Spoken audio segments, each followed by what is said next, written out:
legacy is so multifaceted, it's hard to explain.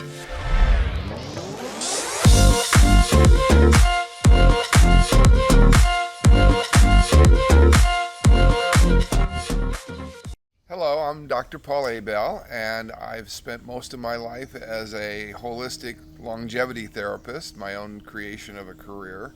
And I worked at the Pritikin Longevity Center for many years, and then had a private practice in Beverly Hills working with top-level executives and celebs on making their lives not only healthy, but joyous. Perhaps one of my most amazing success stories was a lady who was very depressed after being crushed basically in an automobile accident. And in working with her, the doctors had sort of written her off. And I, at that point, was teaching forms of Asian healing. And in the process, I watched her transformation from hopelessness to hope. And then watching her slowly regain the ability to walk, and her depression lifting, and her interaction with the students that I was teaching that were working on her for free, that joy that came back to her of there is hope, there is a life, and there is something that I can do. She met a man, married him, and became very, very, very, very elated with life, joyous with life. I think the biggest effect of having a joyful world would be more of a anti-force to all the negativity that is out there, all the fear, all of the worry, all of the people that are so aimless in their life.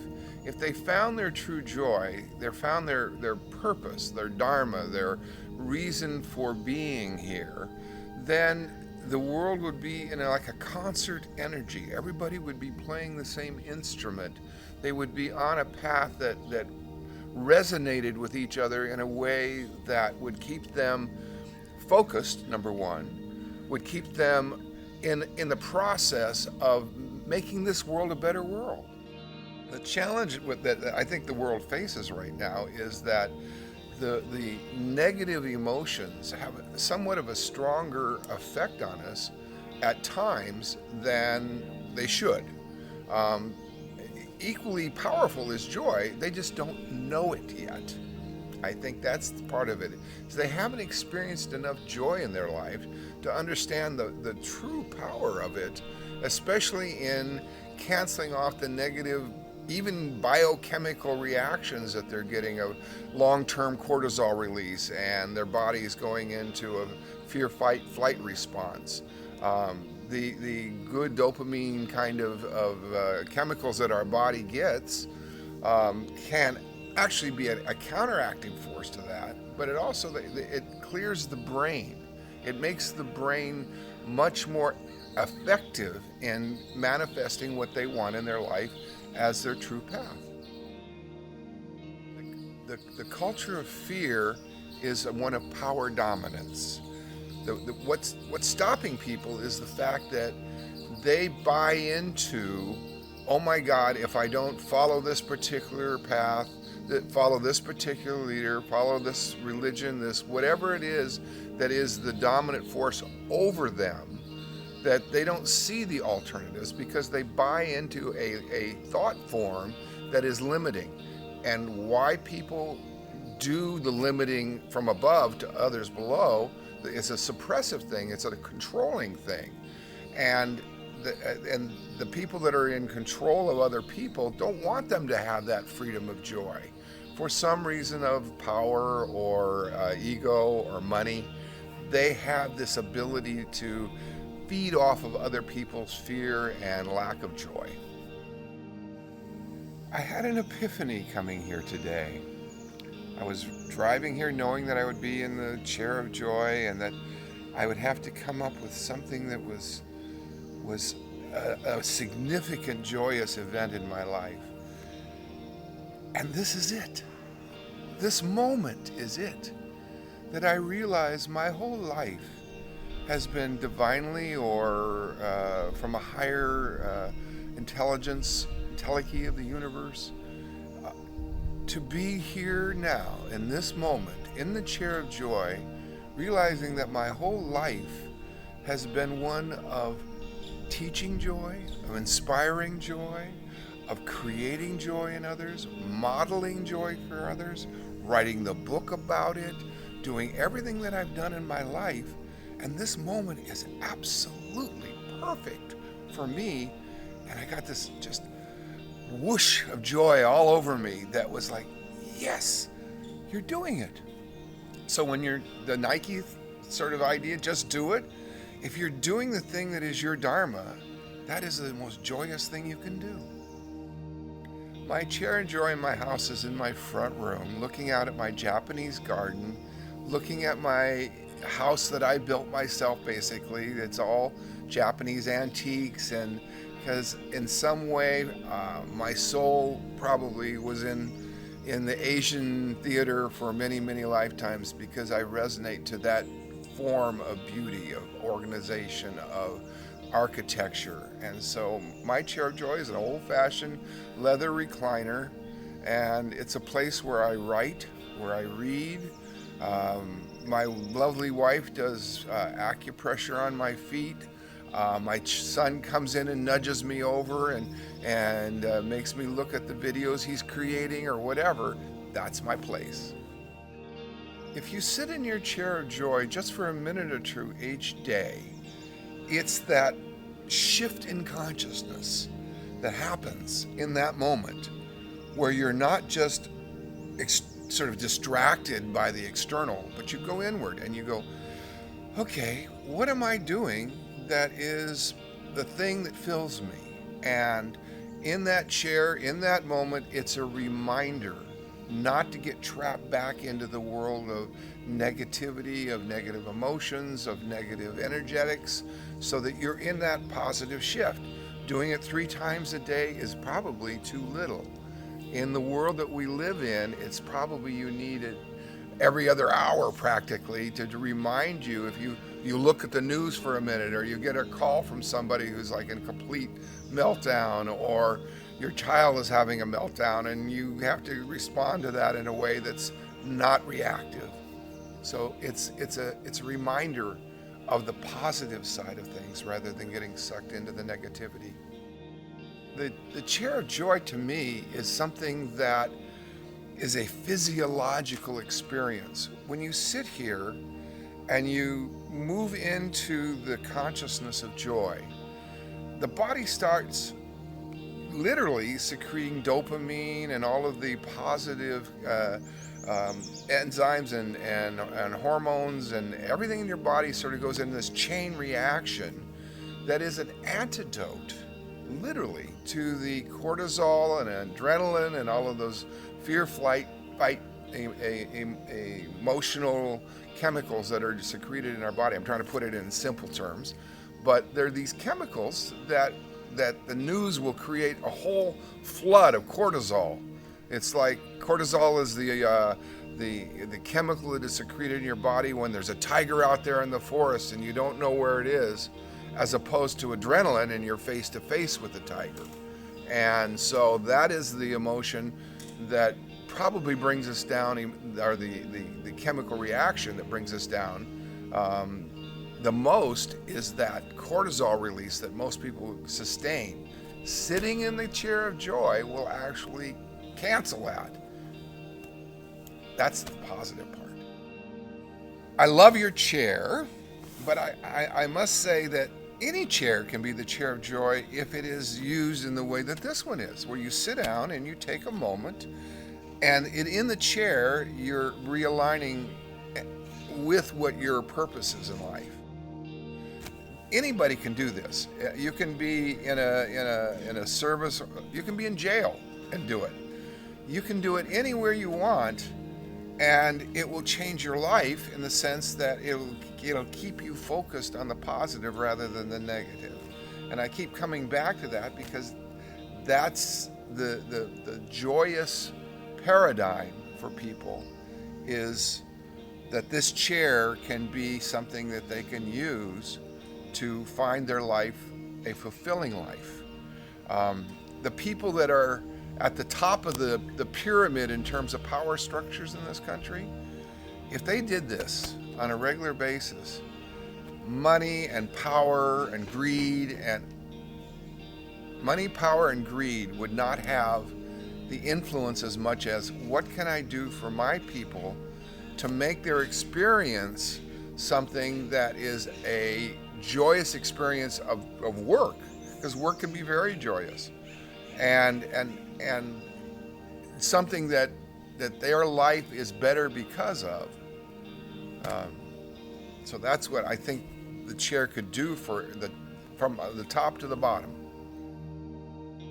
The joy concept is about as simple as it gets, and more powerful than just about anything that I can think of in terms of your physical health, your emotional health, your spiritual alignment with whatever your belief system is. It works with all of them. I mean, all of the major teachers of every religion, at the core of their religion, is finding the joy of being aligned with God.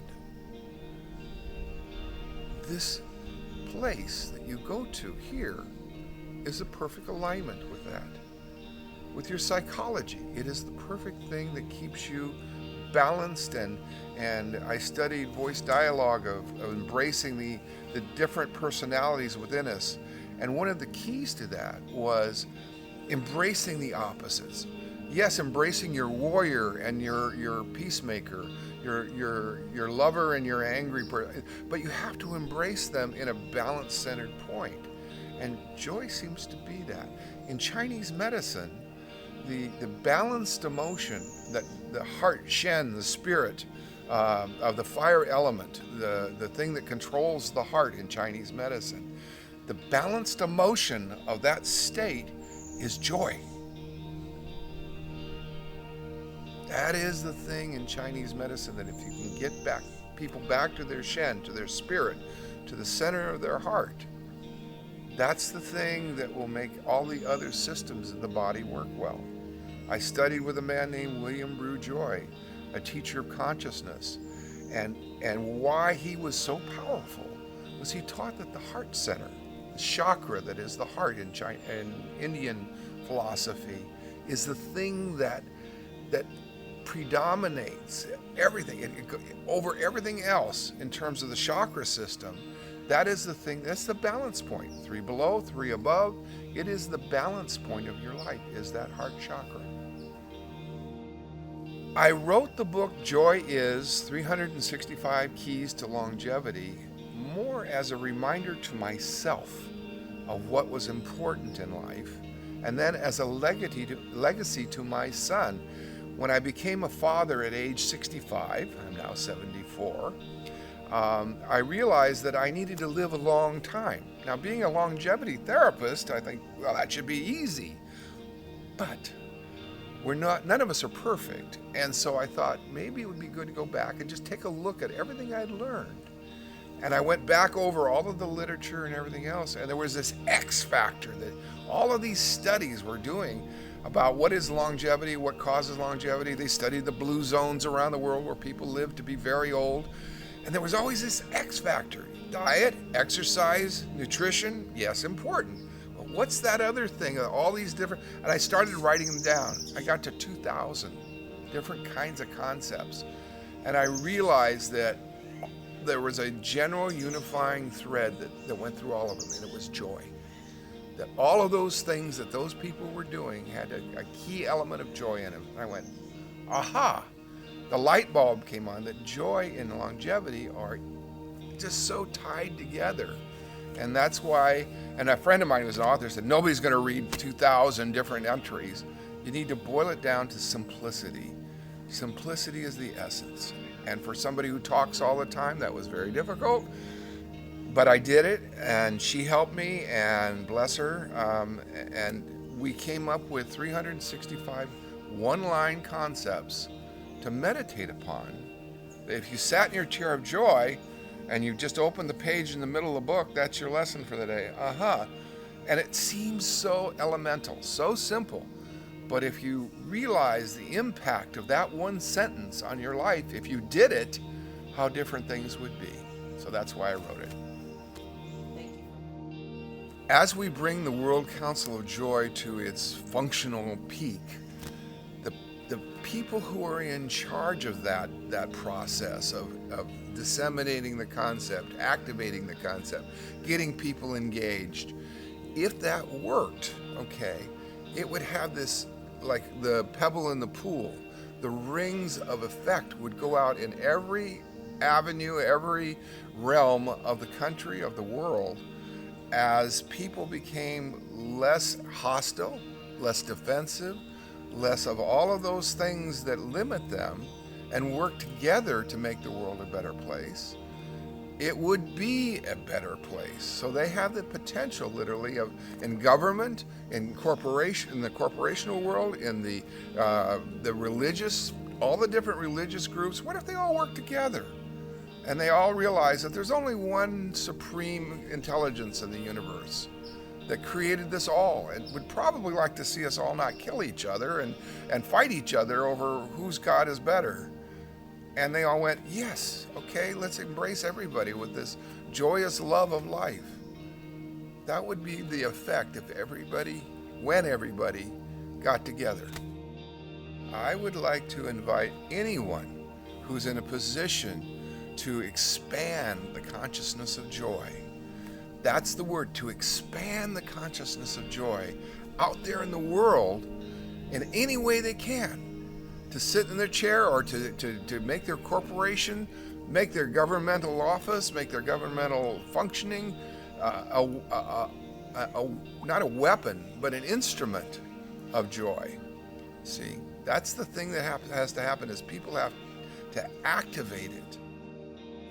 The best way to get out of our own way, to get out of where we are in that implosive energy, and to get into something that is expansive energy, is to stop. To stop everything.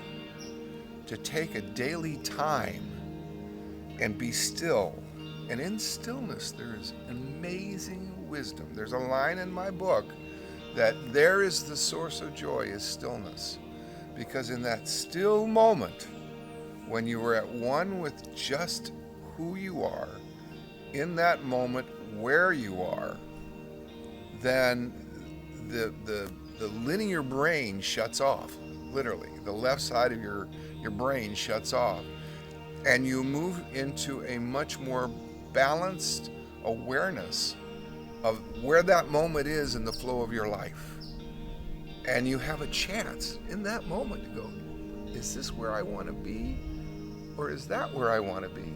Oh, I need to shift and move that way, rather than being in this moment going, it's the wrong way. So you get that aha experience, as Brunswick calls it, where you go, I'm in this body for a reason, and I want to manifest that reason, because only in doing that will I have.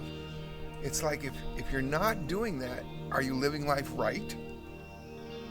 Probably not. We all get caught up in the suchness of life. We're busy here, we got this to do, that to do, we got to make money, we got to eat, do all those things that fills up our day. If we don't stop in that process, that's what our life is just a busy kind of fulfilling your life with just trying to survive. The difference between survival and actualization is a huge, huge, huge jump. Okay, survival gets us there, but how does it get us there? And it's the how of life, to me, that makes it a quality of life. I want as much quality of days as quantity of days. And if I can have both, it's even better. I think we sit in a place, a chair or a bench or any place in the world, and stop for just that moment and see if the quality of our life is worth the quantity of years that the busyness might give us. So that's the trade-off, is to find that balance point where, yeah, we got to brush our teeth so we don't get cavities, but let's think about the bigger picture. Let's think about, what is my life about? Is it just raising a kid, or is it raising a kid that may change the world? All right, and seeing how those possibilities open up when we sit and we go, I'm going to teach him this rather than that. I'm going to be with him and be that thing I want to teach him rather than tell him that thing I want to teach him. And that's a big difference. So it's really taking our concept of the moment and manifest it in a new way. My legacy is so multifaceted, it's hard to explain. I mean, I've taught children, I've taught adults, I've helped people that have been on a path of destruction to change their lives, and I'm certain that all of those people in some way are better for it and maybe make the world better for it. I'm hoping. My book is probably my biggest expansional kind of legacy, in the sense that I know my words have already impacted thousands and thousands of people that are now meditating on this joy concept. But I think that's just the beginning.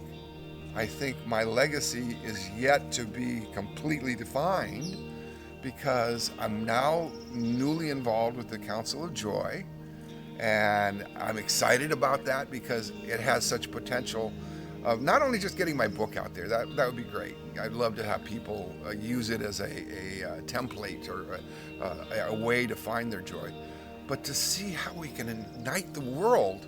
It's like a whole level. In India, a lot of times a man will have a family and then he'll go out and be a spiritual teacher in the latter part of his life and try to teach others about the way of God. Well, I think that the way of God is joy. So, and in my senior years now, that's my destiny. That is my legacy. The Chair of Joy today has been different than when you worked with me before with it.